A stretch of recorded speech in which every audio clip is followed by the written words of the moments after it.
السلام عليكم. النهاردة هنعمل مع بعض هريسة الشطة الخضراء والحمرا في البيت بكل أسرارها، اللي تخليها ولا تتلف ولا تبوظ معاكي وتقعد معاكي أكبر وقت ممكن. تنفعك جدا في الأكلات زي المحاشي والمكرونات والكبدة. معايا هنا النوع ده كويس جدا من الشطة. ميزته إن هو بيبقى ملحم، بيدي معاكي كمية حلوة، وكمان تقدري تجففيها وتعمليها بودر تقعد معاكي طول السنة. في منه الأخضر وفي منه الحمرا. معايا كمان ورق لورا وفصوص توم وزيت يكون نوع كويس، ومعايا كمون حصى، ومعايا ملح. تقدروا تستعملوا المفرمة بتاعة اللحمة، تقدروا تستعملوا المفرمة بتاعة الخضار، تقدروا تستعملوا المطحنة بتاعة الخلاط العادي. فأنا النهاردة هسهل عليكم الموضوع أعملها معاكم في المطحنة بتاعة الخلاط اللي هي متاحة في كل بيت. مطحنة البهارات، بغسل الشطة كويس واجففها تماما من المية علشان ما تتلفش مني، وبعدين بقطعها كده علشان اسهل الضرب.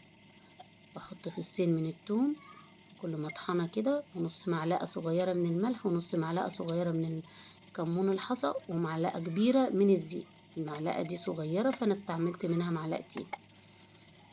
بطحنهم بقى كده، بخليها خشنة مش عايزينها تكون ناعمة. علشان نوصل للنتيجة دي نضرب ضرب متقطع لحد ما نوصل لانها تتفرم كلها وتكون الفرم بتاعها خشن. علشان كل ما هنطحنها اكتر وهننعمها هتعمل معانا، هتدينا مية، هترمي معانا مية.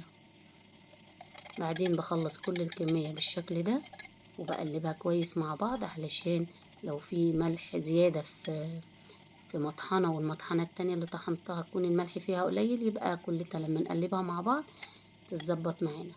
ده بيكون شكلها نفس الحاجة اللي عملناها في الشطة الخضراء الحمراء هنعملها في الشطة الخضراء. بجففها كويس بعد الغسيل، وبعدين بقطعها وبحط معاها فصوص من الثوم، وكمان كمون حصى وملح، وبحط معاها معلقة كبيرة من الزيت. اضربهم بنفس الطريقة ضرب متقطع، مش عايزينها ناعمة زي ما قلنا في الهريسة الحمراء. بعدين بحط لها بقى كده ملحها وبظبطها كويس، وبعدين اطحنها ضرب متقطع، مش عايزينها ناعمة. بتبقى بالشكل ده. كل ما هتطحني وهتنعميها هتعمل معاكي مية ومش هتبقى حلوة. احنا عايزينها كده تبقى باينة في الاكلات. نفس الطريقة دي هتطلع معاكي كويسة جدا. وكده يكون خلصنا من الشكل النهائي بتاع الشطة الحمراء وهرسة الشطة الخضراء. نيجي بقى في التخزين. لو هتحطيها في الفريزر يبقى البرطمانات البلاستيك او اكياس التلاجة. طب لو هتحطيها على الرف يبقى البرطمانات الازاز. خليكي معايا علشان ده اهم جزء في الفيديو بتاعنا، وهو فيديو التخزين والتعبئة. لازم البرطمانات بتاعتك تكون ناشفة تماما ومتعقمة، ناشفة تماما من المية، علشان ما يحصلهاش لعفونة ولا يدخل لها بكتيريا. اول حاجة بنعبي البرطمانات بتاعتنا بعد دهنها مسحة كده الفرشة من الزيت او معلقة من الزيت، ونمسحها في كل البرطمان من جوه.